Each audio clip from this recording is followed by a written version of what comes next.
بسم اللہ الرحمن الرحیم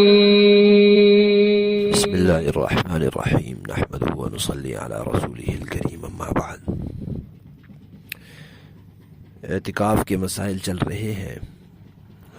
بعض لوگ یہ سمجھتے ہیں کہ اعتکاف کے اندر خاموش رہنا بھی کوئی عبادت ہے، تو محض خاموش رہنا عبادت نہیں ہے۔ ہاں، بری بات سے خاموش رہنا تو اچھا ہے، آپ کسی جھوٹ بولنے سے بہتر ہے خاموش رہے، غیبت کرنے سے بہتر ہے خاموش رہے، چغلی سے بہتر ہے خاموش رہے، کسی کو گالیاں دینے سے بہتر ہے خاموش رہے۔ اس طرح بچنے کے لیے، برائی سے بچنے کے لیے خاموش رہنا تو ایک بات ہے، لیکن ویسے ہی خاموش رہنا اور اس کو عبادت سمجھنا کہ خاموش رہنا بھی کوئی عبادت ہے، جیسے تسبیح عبادت ہے، تلاوت عبادت ہے، نماز عبادت ہے، یہ چپ رہنا بھی کوئی عبادت ہے، تو اس کو علماء نے مکروہ تحریمی لکھا ہے۔ اسی طرح فضول باتیں کرنا بھی منع ہے۔ اعتکاف کا مقصد ہے کہ انسان وہ اپنے اللہ کے پاس آ گیا، تو بس اب اللہ تعالیٰ کے ساتھ ہی اپنے معاملات رکھے اور لوگوں کے ساتھ بلا وجہ باتیں نہ کرے۔ اور مسجد میں اعتکاف کے لیے اتنی جگہ اپنے لیے رکھنی چاہیے جتنی کافی ہو جائے۔ خام خواہ لمبی چوڑی جگہ اپنے لیے قابو کرنا جس سے دوسرے اعتکاف والوں کو یا باقی مسجد والوں کو تکلیف ہو اور خود کو اتنی ضرورت نہ ہو، یہ بھی مکروہ ہے۔ اپنی کمائی کی خاطر مسجد میں کوئی پیشہ اختیار کرنا، مثلا مسجد میں بیٹھ کے کپڑے سی رہے ہیں جی، مسجد میں بیٹھ کے کتابیں جلد کر رہے ہیں، یا مسجد میں بیٹھ کے کتابت کر رہے ہیں، لکھائی کر رہے ہیں، اس کے پیسے لیتے ہیں لوگوں سے،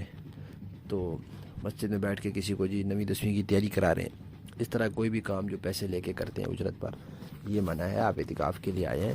تو اعتکاف میں عبادات میں اپنا وقت لگائیں، اپنی دنیا کی کمائی میں نہ لگائیں۔ اعتکاف کے دوران اپنے اوقات کو منظم کر لینا چاہیے، پہلے سے منظم کر لیں، ابھی سے سوچ لیں، نقشہ بنا لیں کاغذ پر کہ اتنے وقت سے اتنے وقت تک تو سحری ہوگی، اس کے بعد فجر کی نماز ہوگی، اس کے بعد میں نے کیا کرنا ہے، تو پورا سارا نظام الاوقات اپنا کاغذ پر اتار لیں۔ پھر اس نظام الاوقات کی جتنی بھی پابندی ہو جائے وہ بہتر ہے، کوئی ضروری نہیں کہ 100% پابندی ہو، آخر ہم انسان ہیں، مشین تو نہیں ہے، لیکن نظام الاوقات طے کرنے سے ایک تو کام بہت سارے ہو جاتے ہیں، بھولتے نہیں درمیان سے، کیونکہ وہ لکھا ہوا ہے اور اس کا وقت ہے جی کہ اب 9 بج گئے ہیں، اب تلاوت کرنی ہے، اب 10 بج گئے ہیں، اب یہ کرنا ہے، اس طرح۔ اور دوسرا یہ کہ وقت کی بہت بچت ہو جاتی ہے۔ اعتکاف اتنی جگہ میں ہوتا ہے جتنی جگہ نماز کے لیے خاص ہوتی ہے۔ خواتین جب گھر کا کوئی کمرہ نماز کے لیے خاص، اعتکاف کے لیے خاص کریں گی تو بہت بڑا کمرہ نہ کریں، چھوٹا کمرہ ہے تو وہ، بڑا کمرہ ہے تو اس کا ایک کونا کر لیں، اور اس کمرے میں اگر بیت الخلاء ہے تو ظاہر بات ہے بیت الخلاء نماز کے لیے نہیں ہے، اس لیے وہ اعتکاف گاہ میں شامل بھی نہیں ہے، تو بلا ضرورت وہاں جانے سے اعتکاف ٹوٹ جائے گا کہ ہاتھ دھونے کے لیے جا رہے ہیں جی، کلی کرنے کے لیے جا رہے ہیں جی، ہاں وضو کے لیے جائیں، تقاضا کرنے کے لیے جائیں، اس کام کے لیے جائیں، ٹھیک ہے، لیکن صرف آپ نے دانت صاف کرنے ہیں اور آپ نے ہاتھ دھونے ہیں اور آپ نے برتن دھونے ہیں، اس کام کے لیے اگر اعتکاف گاہ سے ایک لمحے کے لیے بھی نکلے تو اعتکاف ختم ہو جائے گا۔ کمرے کے اندر جو بیت الخلاء ہو، خواتین جب اعتکاف بیٹھیں تو وہ بیت الخلاء اس اعتکاف گاہ کا حصہ نہیں ہوتا اور اس میں بلا ضرورت نہیں ہے۔ ہاں یہ ہو سکتا ہے کہ اگر آپ نے پورے کمرے کا اعتکاف کی نیت کی ہے اور اس کمرے کے اندر کھڑے ہو کے بیت الخلاء کے دروازے سے پرلی طرف آپ کوئی چیز دھو لیں، پانی ادھر گر رہا ہے اور آپ ادھر ہیں، تو یہ ہو سکتا ہے۔ ایک سے زیادہ خواتین ایک کمرے میں اعتکاف بیٹھ سکتی ہیں، اگر درمیان میں پردے لگا لیں تو بہتر ہے،